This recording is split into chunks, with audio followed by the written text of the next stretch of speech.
Hamadakyapi, this is Carl Peterson here on KIPI Radio with Off the Wall News. Today we are interviewing Alex Delworth. Do you want to tell us a little bit about yourself and who you represent? Yeah, so I'm a senior policy associate on the energy policy team at the Center for Rural Affairs. We're mostly a Nebraska-based organization. We're a private nonprofit organization.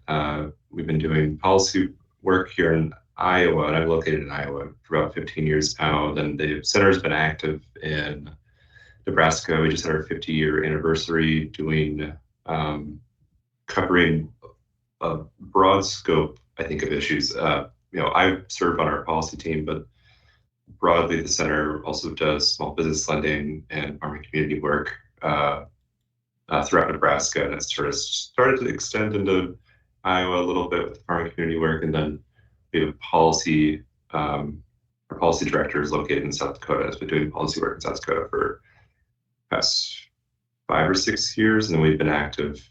South Dakota and Lyons, Nebraska, where the center is located, is not too far off from each other. So there's been a lot of work in South Dakota for a while, but mostly a Nebraska-based organization, sort of extending out to the states outside of that.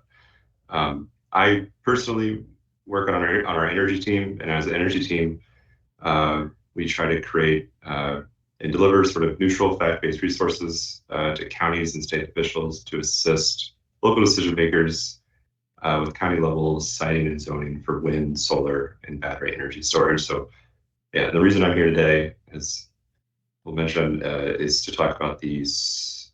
We recently released a soil and solar fact sheet to talk about sort of the impacts of soil underneath solar panels and how we can mitigate those impacts, I guess.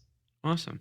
What are some of the other policies that you guys are working on in South Dakota and in rural areas across the country here? Yeah, so our two major topic areas is energy and ag policy, and I want to say ag and conservation. So I know Iowa the best. I don't, and I'll extend out. Those are our two major, or I guess three major topic areas. But then we're also, as needed, trying to cover as many rural policy issues, whether that be health.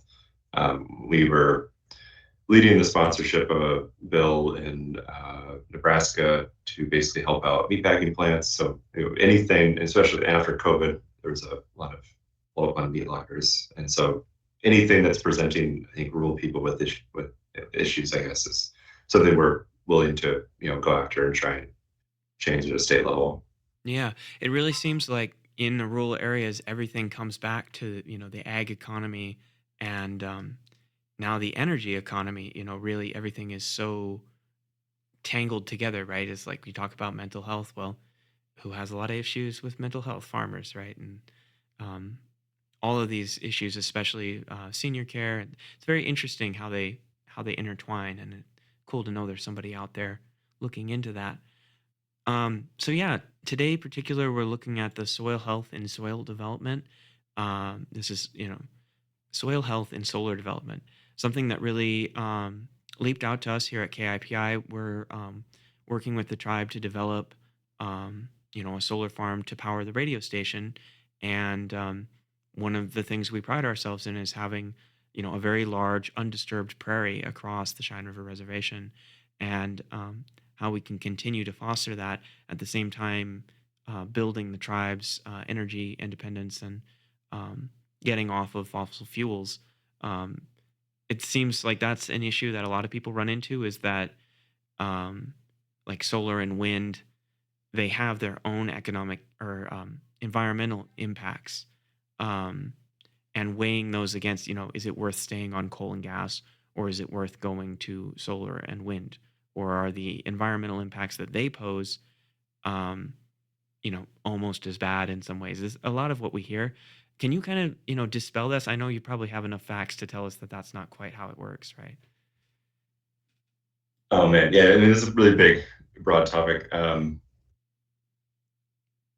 The way that wind and solar are relatively new generation sources. So I think one unique opportunity we have with those is we can sort of help guide the development there to leave our lands in the best position possible, like and develop us in the best way possible. So, specifically to solar and soil and generally, I guess, with solar impacts, you know, solar energy development is expanding across rural and agricultural areas. As it's developed in the Midwest, if you're going to be developing rural areas, often that's going to be on ag land.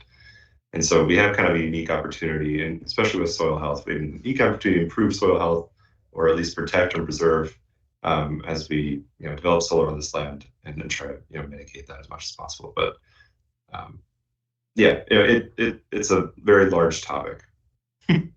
So I see here it talks about the concerns of erosion from water and wind, soil compaction, water accumulation, pollutants, and loss of organic matter. So when you're going and installing solar panels, you can run into those problems if you're not careful. What are some of the ways that you guys have identified to like avoid those issues?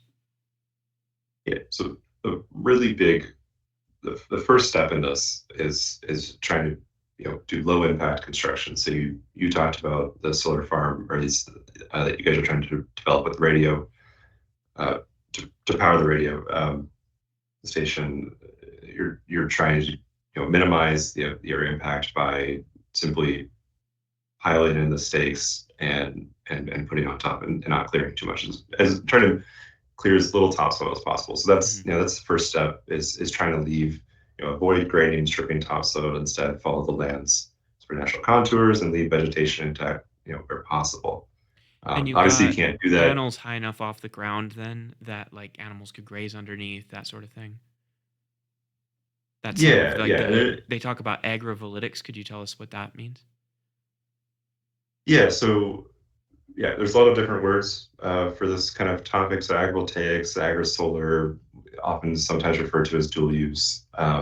It's a pretty broad range of topics that people can refer to. So that can go range from as far as planting native vegetation underneath the solar panels and using it as pollinator habitat.